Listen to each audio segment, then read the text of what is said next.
இந்த வீடியோ இன்னைக்கு என்னத்துக்காகனா, செந்தில் குமார்ன்றவங்க துறையூர்ல இருந்து கால் பண்ணியிருந்தாங்க. அவர் என்ன டவுட் கேட்டிருக்காருன்னா, ஹார்மோன் வந்து இப்போ 16 இன்ச் நம்ம எடுக்கிறோம் அப்படின்னா, நான் இங்க 8 இன்ச் வைக்கிறதா இல்ல 8.5 வைக்கிறதா 7.5 வைக்கிறதான்னு கேட்டிருக்காரு.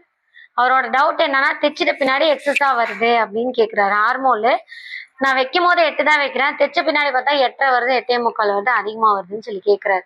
அது எதனாலனா, இப்போ பேக் ஹைட் அதே அளவுக்கு பிளவுஸ் அளவுக்கு தான் வரைஞ்சிருக்கேன். டவுட் கிளியர் ஆகிறதுக்காக தான் பிளவுஸ் அளவே வரைஞ்சிருக்கேன். இப்போ இததான் ஹார்மோனோட அளவு. 16ல பாதி 8.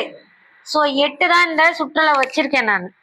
இப்போ நீங்க ஸ்டிச் பண்ணும் போது என்ன ஆகும்னா, ஸ்டிச்சுக்கு நம்ம 1/4 இன்ச் விடணும் இல்லையா? இந்த 1/4 இன்ச் இப்படி விடும் போது என்ன ஆகும்னா, இப்போ இப்படி இங்கதான் கட் பண்ணுவீங்க. ஸ்டிச் பண்ணும் போது டெய்ல் 1/4 இன்ச்சுக்கு போகும்போது ஸ்டிச்சிங் வந்து உங்களுக்கு இங்கதான் வந்து உட்காரும். ஸோ இங்க உட்காரும் போது செந்தில்குமார் கேட்ட மாதிரி ஹார்மோல் வந்து பிராட் தான் ஆகும். இப்போ பாத்தீங்கன்னா ஃபர்ஸ்ட் இருந்த ஹார்மோல் இப்ப ரெண்டாவதா எடுக்கிற ஹார்மோல் அளவு 8.5 இருக்கு. ஃபர்ஸ்ட் இருந்த ஹார்மோல் அளவு பாத்தீங்கன்னா 8 இருக்கு. ஸோ டெய்லுக்கு விட்டுட்டு நீங்க ஸ்டிச் போட்டீங்க அப்படின்னா தான் உங்களுக்கு நீங்க எடுக்கிற அளவு கரெக்டா வரும். ஸோ 8 உங்களுக்கு கரெக்டா வரும்னா 7.5 வச்சிங்கன்னா தான் 8 வரும் உங்களுக்கு ஸ்டிச் பண்ண பின்னாடி. ஸோ அவர் கேட்ட மாதிரி 7.5 8 உங்களுக்கு வந்து 8 ஹார்மோல் அளவு 8 வருது அப்படின்னா 16ல பாதி 8. ஸோ 7.5 தான் நீங்க வைக்கணும்.